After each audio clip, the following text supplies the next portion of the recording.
नमस्ते everyone. सस्नेह स्वागत आहे आपणा सर्वांचं दापोली किनारा या आपल्या यूट्यूब चॅनलमध्ये. आज आपण उन्हाळ्यात शरीराला थंडावा देणारं उत्कृष्ट पेय बनवणार आहोत. आज आपण महाराष्ट्रातील प्रसिद्ध पियुष पेय बनवणार आहोत. आपण रेसिपी बनवायला सुरुवात करूया. सर्वप्रथम आपण साहित्य पाहूया काय घेतलं आहे आपण. पियुष रेसिपी बनवण्यासाठी आपण इथे बेसिक साहित्य घेतलेलं आहे. त्यामध्ये दही, साखर, ड्रायफ्रूट, श्रीखंड, दूध आणि वेलची पूड घेतलेली आहे. ही रेसिपी बनवण्याची कोणतीही स्टेप तुमची चुकू नये यासाठी कृपया रेसिपीचा व्हिडिओ पूर्ण पहा.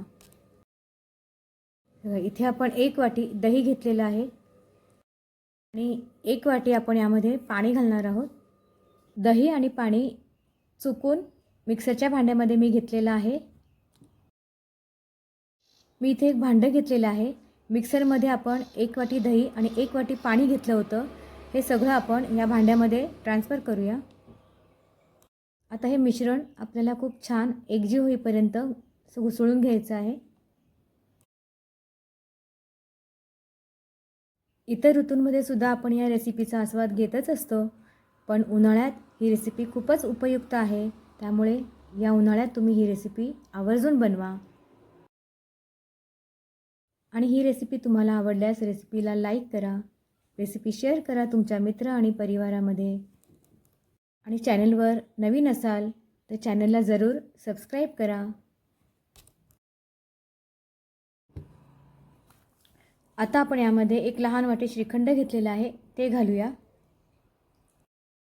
तुम्ही तुमच्या आवडीच्या फ्लेवरचं श्रीखंड इथे घेऊ शकता. मी इथे केशर फ्लेवरचं श्रीखंड घेतलेलं आहे.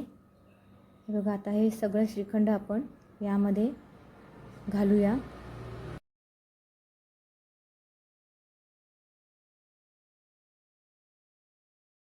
आता श्रीखंड आपल्याला या मिश्रणात छान एकजीव मिक्स करून घ्यायचं आहे.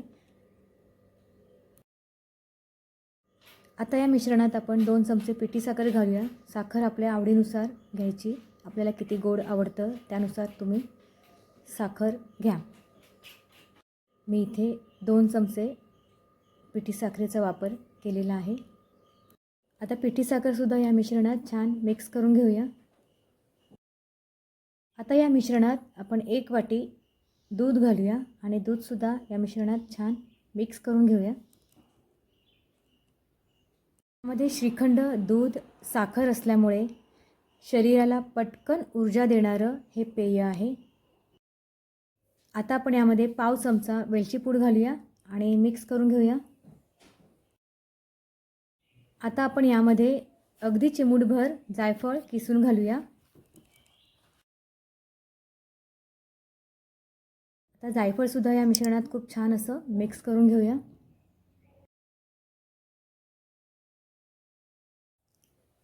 थंडगार आणि खूपच सुंदर चवीचं क्रीमी असं पियुष पेय बनून तयार आहे. आता ते आपण ग्लासामध्ये ओतून सर्व करूया. आता आपण यावर आवडीप्रमाणे ड्रायफ्रूटचे काप घालूया. अगदी अप्रतिम चवीचं पियुष पेय बनून तयार आहे. ही रेसिपी तुम्ही नक्की बनवा. तुम्हाला आणि तुमच्या परिवाराला हे पियुष पेय नक्कीच खूप आवडेल. थँक्यू.